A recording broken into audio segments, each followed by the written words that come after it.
minute, I naturally smile. I know. Well, we've got a whole bunch of mothers who have had children at that age, so that's good. Okay, like we don't really have to give our opinions or anything like that, right? No. No, it's fine. I'm so not. I was so bored with all that. I read a paper on this one time. Did you really? At Savannah State, yeah. What was your grade? An A. Take over. I want to see what you have to say. Okay. Oh my gosh. Well, there you go. In 1982, I accepted appointment to the Presidential Commission on Drunk Driving and agreed to chair its Education and Prevention Committee. The commission met over the next 18 months and ultimately advanced 39 recommendations to President Reagan. The most conspicuous of these recommendations, and ultimately the most controversial, called for raising the minimum legal drinking age to 21 nationwide. In the interest of maintaining unanimity, I reluctantly voted yes. It is the single most regrettable decision of my entire career. Morris E. Chaffetz. Straight from his Huffington Post article, Chaffetz, the founder of the National Institute for Alcoholism and Alcohol Abuse, wrote about his views on the legal drinking age. Insight from Chaffetz, someone who worked very closely with such a controversial topic, demonstrates the crucial need for change the U.S. should employ in regard to the legal drinking age. In contrast with today's society, concerned with striving and struggling for equal rights, the legal drinking age of 21 is a clear violation of civil liberties and should be lowered to 18. Aside from Chaffetz's personal experience, let's take a few minutes to explore the variety of evidence that verifies the demand for amending the legal drinking age to 21, or drinking age in the United States. 18 is the legal age of adulthood in the United States. That is a fact. It is also a fact that when someone turns 18 years old, the U.S. government recognizes them as an adult. Adults make their own decisions, right? Well, not necessarily when it comes to alcoholic beverages. Your 18th birthday is a major turning point. You can purchase cigarettes, sign legal contracts, get married, and even vote in political elections. For men, the age of 18 signals their eligibility to be drafted into the military, but they aren't allowed to go have a beer with friends.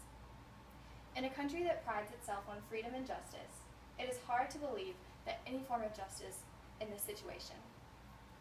A man risking his own life for our country and for our freedom doesn't have the freedom to go sit down and have a couple of beers with friends. However, even though this law has been in place for the past 30 years, its authority over people under the age of 21 has not always proved successful. Lowering the drinking age to 18 would have positive effects on adults ages 18 to 20. With the legal drinking age of 18, a huge decrease in unsafe illegal drinking activity would occur because these age groups would now be permitted to go to bars, restaurants, and other licensed places in a safer, more supervised environment. But unfortunately today, that is not the case. Without this legal permission, many people between the ages of 18 and 20 resort to unsafe, dangerous drinking environments. For example, college frat parties and house parties lead to unhealthy binge drinking habits. As you can see in Figure 17, factors contributing to crashes. Alcohol-related crashes are the second leading cause of fatal car accidents in the U.S. And not far behind that, the fifth leading cause of injuries in car crashes in the U.S. are related to alcohol. As we can see, lowering the legal drinking age would have positive effects on our population's youth.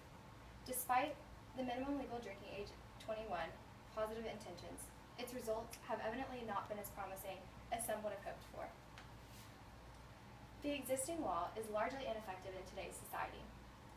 Majorities of people at the age of 21 still partake in consumption of alcoholic beverages regardless of any laws. In fact, underage drinking accounts for 17.5% of consumer spending on alcohol in the United States. The top right bar graph depicts the relative amount of illegal underage activity that takes place among America's youth. It is clear that alcohol is the front runner when it comes to substance abuse among teens and youth in our country. Some would argue that even though some underage drinkers get away with the occasional house party, the law is still being effectively administered by our nation's law enforcement agencies. However, there is strong evidence that would suggest otherwise. The great amount of disregard for this law has acted as a gateway for disrespect to other U.S. laws. Many underage drinkers resort to obtaining fake IDs, and in today's day and age of national security threats and terrorism, this is a big problem.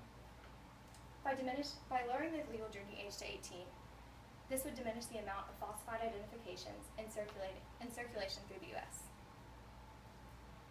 In addition, many law enforcement agencies do not see this law as a priority.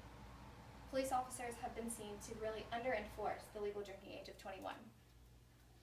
It is estimated that only 2 out of every 1,000 instances of underage drinking results in an arrest. In addition to our own country's evidence that proves altering the legal drinking age, further confirmation lies within the countries who already have a legal drinking age of 18. Countries in which the legal drinking age is 18 have statistically lower incidences of drunk driving accidents and fatalities. Surprisingly, the U.S. had lower rates of drunk driving accidents than Europe in the 1980s before implementing the drinking age of 21.